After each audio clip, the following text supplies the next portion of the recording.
ఏర్పాటు చేసిండ్రు.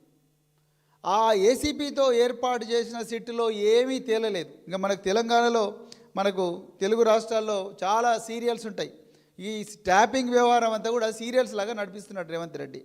కార్తీక దీపం, బ్రహ్మముడి, మరి మొగిలి రేకులు, మనసు మమత, చక్రవాకం, బిగ్ బాస్ షో, ఇక రాధమ్మ కూతురు, ఇట్లా రకరకాల సీరియల్స్ ఉన్నాయి కదా. ఇలాంటి సీరియల్స్ లాగానే ఈ ట్యాపింగ్ వ్యవహారం నడిపిస్తున్నారు.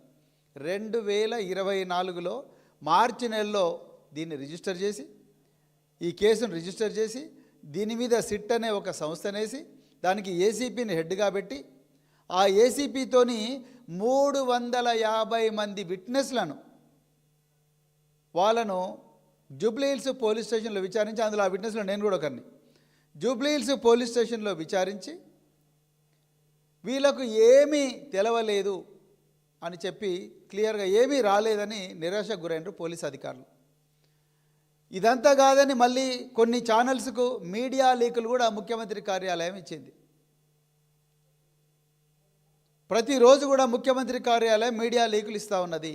సో దీంట్లో ఏమీ తెలవలేదని చెప్పేసి ఇప్పుడు 4 సీనియర్ ఐపీఎస్ అధికారులను తీసుకొచ్చి సిట్లో కూర్చోబెట్టిండ్రు.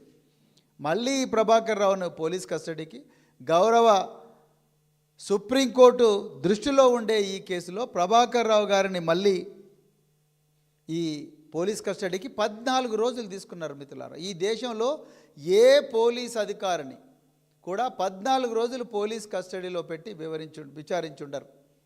అది కూడా is not an ordinary police officer, is highly decorated police officer who has sacrificed all his career for the security of this nation. ఈ దేశ భద్రత కోసం తన విలువైన సర్వీస్ని అంతా కూడా మరి ఇంటెలిజెన్స్ డిపార్ట్మెంట్లోనే పెట్టిన ఈ ప్రభాకర్ రావును 14 రోజులు పోలీస్ కస్టడీలో పెట్టిండ్రు. ఈ దేశంలో ఎక్కడ కూడా ఇలాగ జరిగి ఉండదు. ఈయన మీద రెడ్ కార్నర్ నోటీస్ ఇచ్చిండ్రు, ఈయన పాస్పోర్ట్ రివోక్ చేసిండ్రు. నిజానికి ఈయన చేసిన నేరమైంది నిజాయితీగా నిబద్ధతతో పనిచేయడం. నేను మొదటి నుంచి కూడా చెప్తున్నా, ఈ ట్యాపింగ్ వ్యవహారాన్ని భూతద్దంలో పెట్టి రేవంత్ రెడ్డి గారు చూపించే ప్రయత్నం చేస్తున్నారు. ఇలా నేను ఓపెన్ చెప్తున్నా, స్వాతంత్రం రాదు కదా, చరిత్ర, ఈ మానవ జాతి చరిత్ర మొదలైనప్పటి నుంచి ఈ ట్యాపింగ్ వ్యవహారం ఉన్నది. టెక్నాలజీ లేకపోయి ఉండొచ్చు, కానీ వేగుల వ్యవస్థ ఎప్పటి నుంచో ఉంది. మహాభారతంలో ఉన్నది, రామాయణంలో ఉన్నది, పురాణాల్లో ఉన్నది, ప్రతి చోట కూడా వేగుల వ్యవస్థ ఉన్నది. ఇప్పుడు రాజుల కాలంలో కూడా వేగుల వ్యవస్థ ఉన్నది.